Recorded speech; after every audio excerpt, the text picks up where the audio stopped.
नमस्कार दोस्तों, SGM education रे यूट्यूब चैनल पर आपका हार्दिक स्वागत है।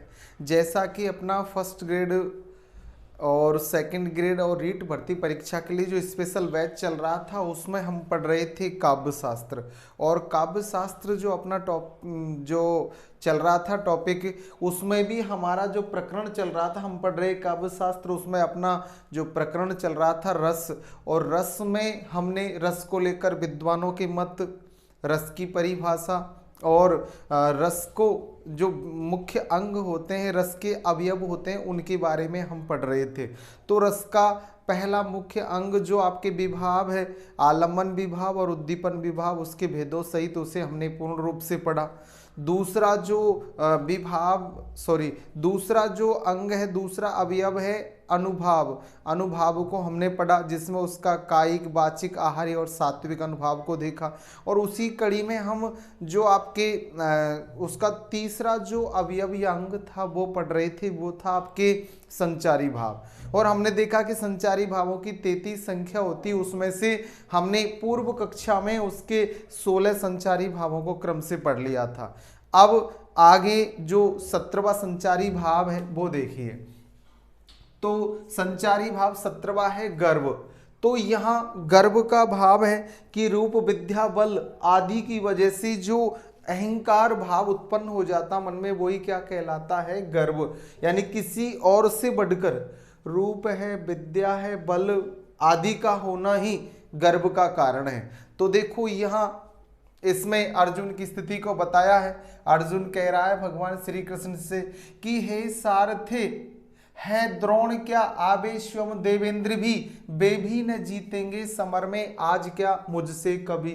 तो जब युद्ध क्षेत्र में महाभारत के दौरान जब आचार्य द्रोण अर्जुन से युद्ध लड़ने आ रहे थे, तो अर्जुन ने भगवान श्री कृष्ण जो उनके सारथी बने हुए थे उनसे कहा कि हे सारथी, है द्रोण क्या, कि द्रोण क्या है मेरे सामने, आवे स्वयं देवेंद्र भी, अगर स्वयं देवेंद्र यानी कि इंद्र भी अगर मेरे सामने आ जाए तो वे भी न जीतेंगे समर में आज क्या मुझसे कभी। तो वो भी नहीं जीत पाएंगे मुझसे इस युद्ध में, आज क्या वो कभी भी मुझसे नहीं जीतेंगे। तो इस तरह का भाव यहाँ जो आपके गर्व का भाव है। औत्सुक यानी उत्सुकता, किसी चीज को लेकर औत्सुक यानी उत्सुकता होना। जैसे पपीहा ज्यों पीऊं पीऊं करो, कबरे मिलू हुए राम।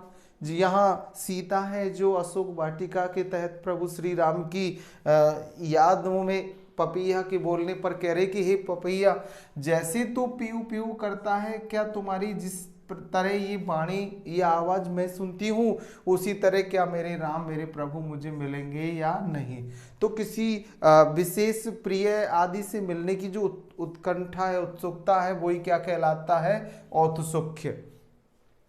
अगला 19वां संचारी भाव है अवहित्था। यानी कि यहाँ अवहित्था का भाव है।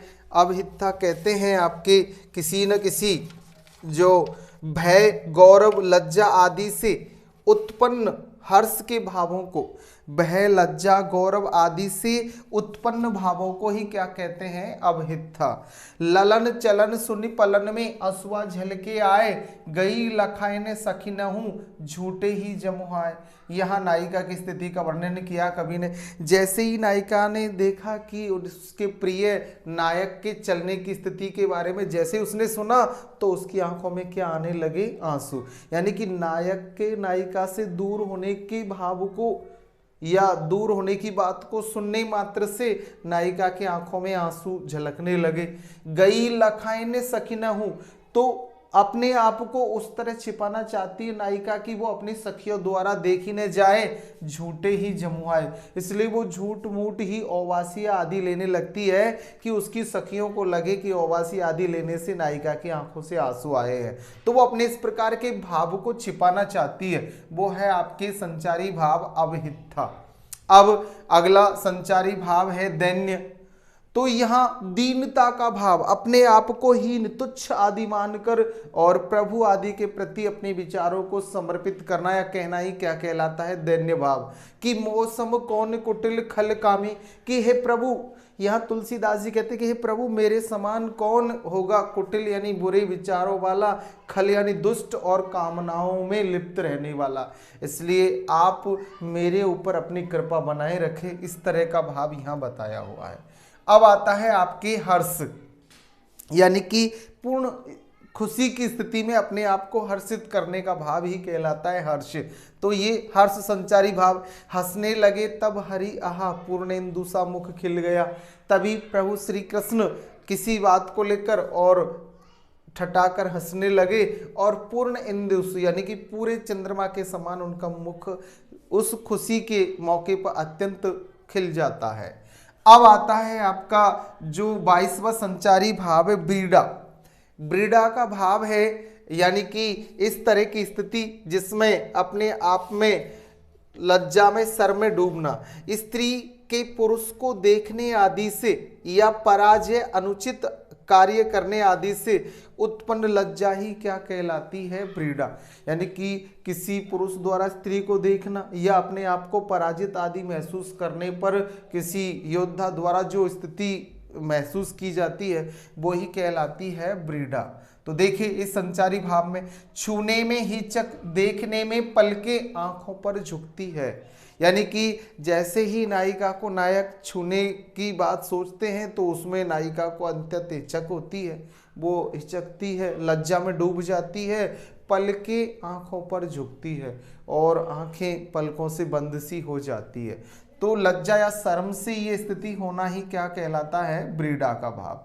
अगला संचारी भाव है 23वां उग्रता। उग्रता का जो संचारी भाव है उसमें दूसरे के शौर्य और अपराध अर्थात अनाचार से उत्पन्न प्रचंडता या तेजी ही क्या कहलाती है? उग्रता। जैसे ही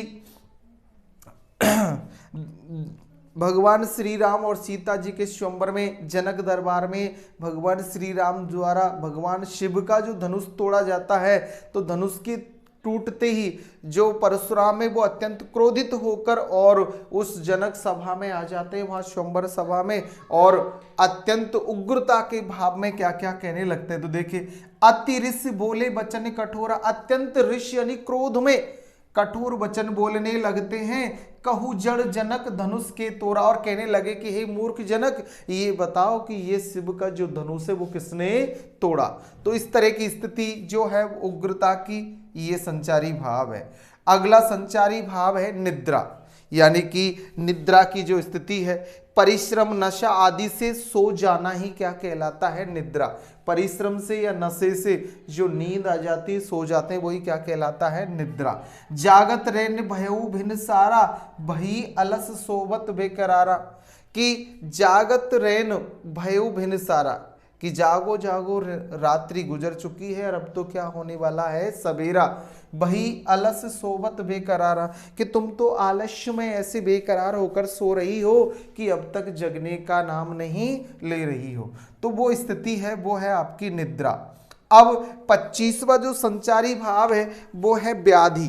25वां जो संचारी भाव है वो है व्याधि, यानी रोग वियोग आदि से उत्पन्न मन के संताप को ही व्याधि कहते हैं। रोग विरोध आदि की स्थिति से जो मन का संताप है, दुख है, वही क्या कहलाता है? व्याधि। देखो दबे बिरह दारुण ही कांपा, खोली न जाए बिरह दुख झांपा, यानी कि ये स्थिति नायक और नायिका की है। दबे बिरह, बिरह से दबे हुए भयंकर रूप से हृदय कपायमान हो रहा है। नायक का नायिका से दूर रहना या नायिका का नायक से दूर रहने की स्थिति में खोली न जाए बिरह दुख झांपा, न आंखें खोली जाती है और नहीं उस दुख में किसी को देखा जाता है। तो ये स्थिति है आपके व्याधि संचारी भाव की। 26वां संचारी भाव है मरण। देखिए ऐसी मनोदशा जिसमें मृत्यु के समान कष्ट की अनुभूति हो, ऐसी मनोदशा और दुख या कष्ट जिसमें मरण के समान अनुभूति हो वो है मरण।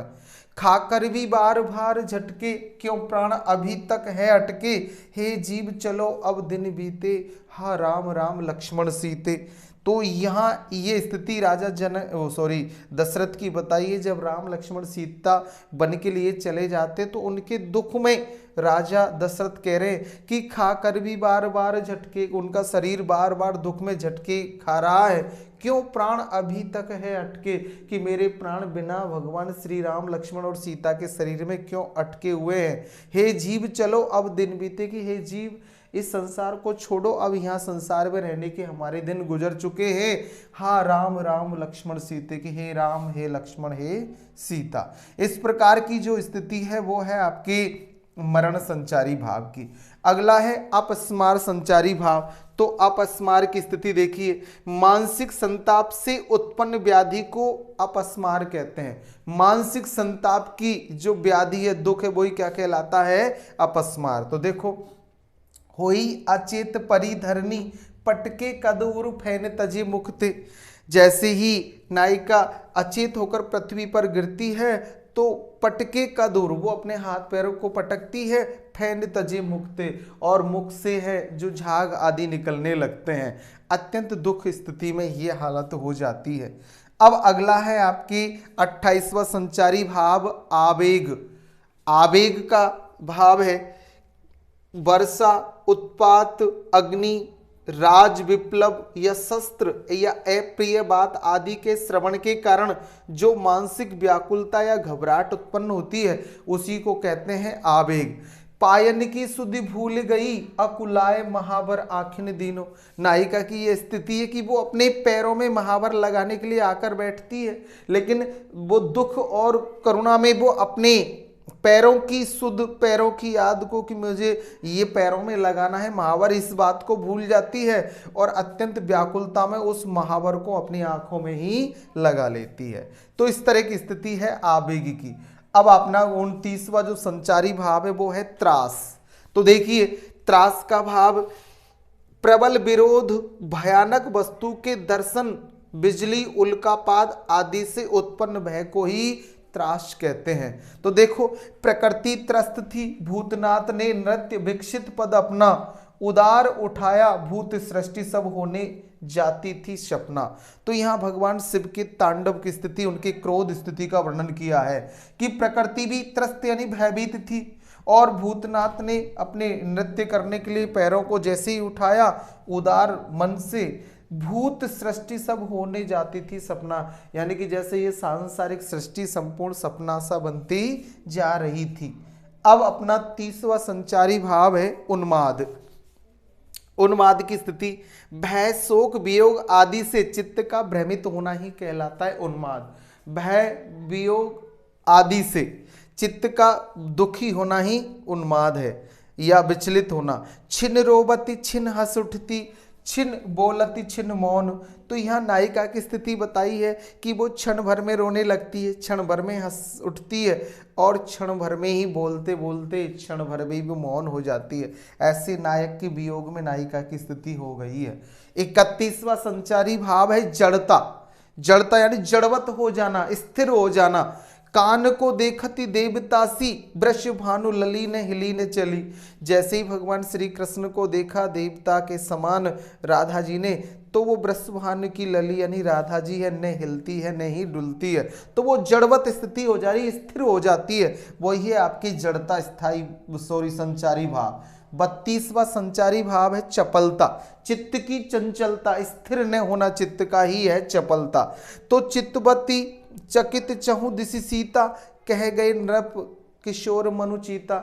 सीता स्वयंवर से पूर्व जब पुष्प वाटिका में भगवान श्री राम और लक्ष्मण पुष्प चुनने के लिए अपने गुरु विश्वामित्र के लिए फूल लेने गए, तो वहाँ सीता जी भी गौरी पूजन के लिए जाती है, वो भी फूल चुन रही थी। तो उन्होंने 2 सुंदर राजकुमारों को देखा, भगवान श्री राम आदि को देखा, तो उनके प्रति उनके मन में प्रेम भाव जागृत हो जाता है और वो बार बार उन्हें देखना चाहती है। तभी लता और पेड़ों की ओट में प्रभु श्री राम लक्ष्मण हो जाते हैं। तो चित्तवती चकित चहु दिशि सीता, चारों दिशाओं में सीता जी ढूंढती देखती है कि कहाँ चले गए। कह गए नृप किशोर मनुचीता, कि कहाँ गए वो राजा के पुत्र जो यहाँ अभी अभी मेरे द्वारा देखे गए। तो इस तरह की स्थिति है, वो है आपके चपलता चंचलता। लास्टवा जो आपके संचारी भाव है वो है वितर्क। देखो वितर्क की स्थिति संचारी भाव में संदेह के कारण मन में उत्पन्न ऊहे पोह की स्थिति कहलाती है वितर्क। किसी बात का शक या सुबह संदेह हो तब ऊहे पोह स्थिति, करे न करे वाली स्थिति हो, वो कहलाती वितर्क। लंका निशिचर निकर निवासा, यहाँ कहाँ सज्जन कर बासा, यानी कि सीता जी का पता लगाने रावण के लंका में जैसे ही हनुमान जी प्रवेश करते हैं, वहाँ लंकनी आदि को मारकर, तो प्रवेश करते करते वहाँ उन्हें राम धुन सुनाई देती, राम का नाम उच्चारण सुनाई देता है। तो वो जिधर से उच्चारण आ रहा था उधर जाते हैं और वो विभीषण के भवन में विभीषण को इस तरह का क्रिया करते हुए देखते हैं या वो आवाज आदि सुनते हैं, तो वो ऊहे पोह वाली स्थिति में फंस जाते हैं कि लंका निशिचर निकर निवासा, कि ये लंका तो बड़े बड़े राक्षसों का निवास स्थान है, यहाँ कहाँ सज्जन कर वासा, और इन राक्षसों के बीच ऐसे सज्जन पुरुष का किस प्रकार निवास है जो प्रभु श्री राम की विनती कर रहा है, उनकी आराधना कर रहा है। तो इस प्रकार हमने यहाँ अपने जो रसों में 33 संचारी भाव है उनके बारे में देखा, जिसमें निर्वेद है, ग्लानि है, शंका है, असूया है, श्रम है, मद है, धृति है, आलस्य, विषाद, मति, चिंता, मोह, स्वप्न, विबोध, स्मृति और लज्जा, गर्भ, औत्सुक्य, अभिहिता, दैन्य, हर्ष, व्रीड़ा, उग्रता, निद्रा, व्याधि, मरण, अपस्मार, आवेग, त्रास, उन्माद, जड़ता, चपलता और वितर्क आदि 33 संचारी भावों को हमने क्रम से पढ़ा और इनके बारे में समझा। 34वां संचारी भाव आचार्य देव ने माना है जो छल नामक है, जिसका हमारे यहाँ और कोई उल्लेख नहीं, वो माना है, उसको रसों में शामिल नहीं किया है। तो इस प्रकार हमने देखा कि आपके 33 संचारी भाव है। हमने जो 3 अवयव है रसों की वो पढ़ लिया। हमने सबसे पहले विभाव, अनुभाव और संचारी भाव पढ़ लिए। अब अगला अपना लास्ट इसका रस का टॉपिक रहेगा स्थायी भाव। तो अपने मुख्यतः 8, 9 और 11 जो स्थायी भाव है उनको क्रम से हम अगली कक्षा में पढ़ेंगे। अब पढ़े हुए में कोई समस्या है तो कमेंट से बताएं। अपने मित्रों को लाइक, शेयर और सब्सक्राइब आदि करने के लिए प्रेरित करें, आप भी करें और अच्छा पढ़े, आगे बढ़े। धन्यवाद।